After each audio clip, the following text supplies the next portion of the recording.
These are the movies that theaters refuse to show. Some were too dark, some were too real, and some were simply too disturbing for a general audience to handle.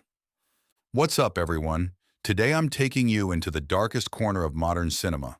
Films so extreme, so controversial, and so unsettling that mainstream theaters either refuse to run them, walk them back, or slap them with ratings that essentially ban them from wide release.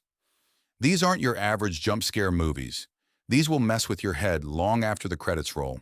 And if you think you can handle it, let's begin.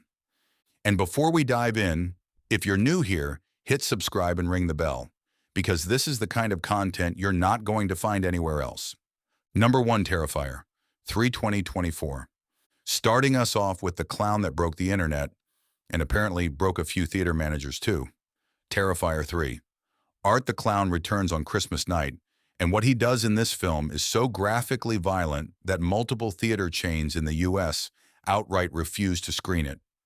It was sitting on the edge of an NC-17 rating. Blood, gore, and pure sadistic terror so relentless that audiences walked out mid-screening. And yet, it became the highest-grossing independent horror film of 2024. Made on a $2 million budget, it pulled in over $20 million at the box office. The controversy didn't kill it, it made it. Number 2, Longlegs 2024. When Nicolas Cage signed on for this, people thought it was just another eccentric performance. Then the film came out, and directors admitted they had to stop him on set because he was going too deep into the character. Longlegs is a serial killer thriller where the killer's face is hidden in a way that is genuinely one of the most unsettling things I've ever seen on screen. And the film's marketing campaign was so creepy, coded messages, fake FBI notices, real newspaper ads, that people genuinely thought it was tied to a real criminal case. This film doesn't scare you with what it shows. It scares you with what it makes you feel. Number 3. The Substance 2024.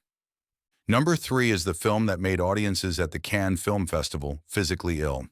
I'm not being dramatic. People reportedly left the screening nauseous. The Substance, starring Demi Moore and Margaret Qualley, is a body horror film about a drug that creates a better version of yourself. The concept sounds almost philosophical. The execution is absolutely savage. The final act of this film is so extreme and so relentlessly gory that critics wrote, "This isn't cinema, it's an assault." And yet it won Best Screenplay at Cannes. It's a screaming, unforgettable commentary on Hollywood's obsession with youth and beauty. Number 4, I Saw the TV Glow, 2024. Number 4 is a 24's strangest experiment yet, and that is saying a lot.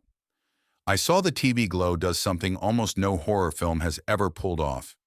It makes you feel like you are the character. Identity, reality, and dissociation are weaponized so effectively that psychologists actually wrote academic papers about this film's impact on audiences. This isn't jump scare horror. This is an open-eyed nightmare about not knowing who you are. Teenage viewers in particular reported feeling deeply disturbed for days after watching. There's no monster in this movie, just a creeping, suffocating dread that never fully releases you. Number 5, Maxine 2024. Number 5, Ty West's X trilogy concludes with Max 16, and it goes out swinging. Set in 1980s.